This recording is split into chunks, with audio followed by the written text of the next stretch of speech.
So first up, I've got air in my eye. I could feel air coming out my eye. That was really weird. Oh, I didn't like that at all.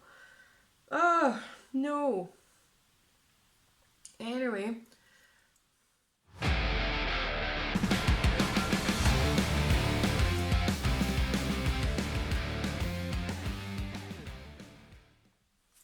Hiya, I'm Lindsay, welcome back to the channel. So today I'm back with another New Metal Monday where I talk about my favourite new metal releases of the week.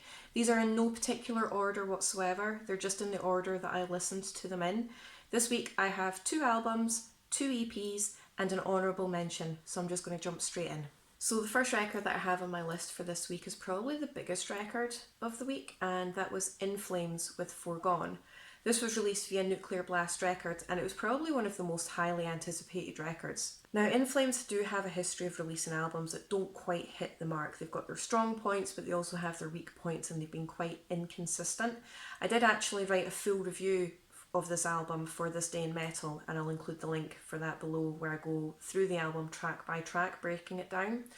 But this album, for me personally, I think they're back to their absolute prime. Melodic death metal at its absolute finest. I think they've taken a lot of elements from their old school sound and combined it with their new approach. And honestly, I absolutely adored this album and I gave it quite a high rating on my online review.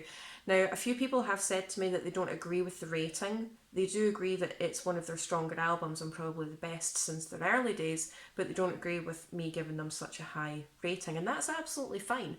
The good thing about music and art in general is it's all subjective. So if you don't think it deserves a high rating, it doesn't mean that anybody else agrees with you, and it certainly doesn't mean that you should agree with me either, you know. Any kind of review is an opinion piece, and that was my opinion piece, and I adored that record. I get that some people were quite underwhelmed by it or didn't like it, and that's absolutely fine. But for me personally, I think it's probably going to be one of the strongest records of the year for me. I honestly cannot decide what track is my favourite from the record. I adored each and every track from this album. So please don't make me choose a favourite track. I can't physically do it. I adored each and every one of them. So next up on my list is probably another highly anticipated album, and wow, did this album completely blow me away.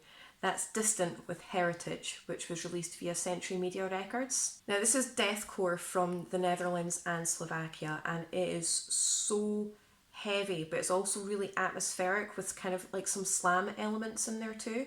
The record takes a lot of inspiration from video games like Devil May Cry and Doom.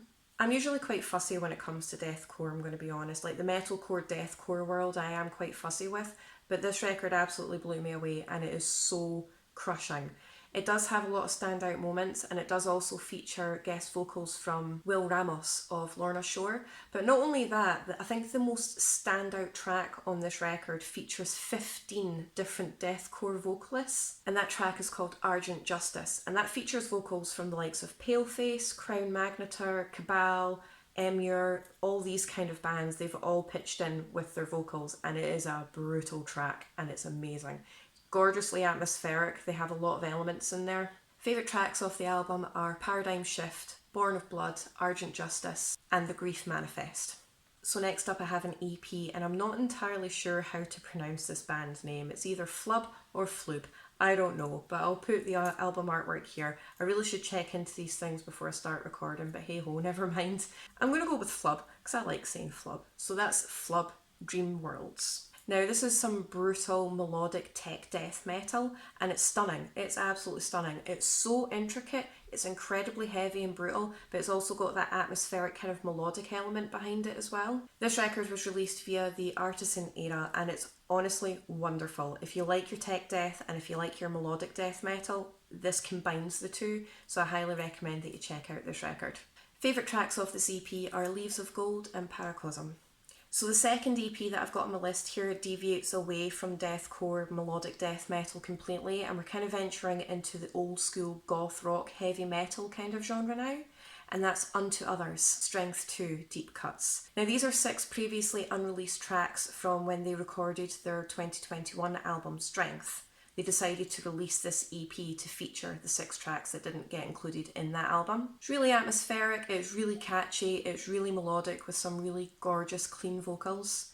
Favourite tracks of this album are The Fire of Youth and Over Western Shores. Now, the honourable mention that I have to make in this video, which completely surprised me when it dropped, and that was the collaboration between Lamb of God and Kreator.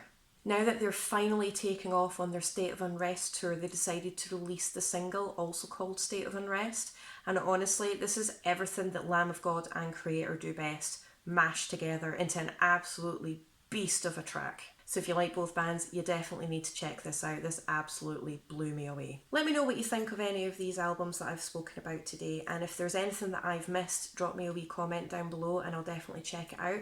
If you could like, share, subscribe, comment, I really appreciate your support. Thank you so much, and I'll see you in my next video.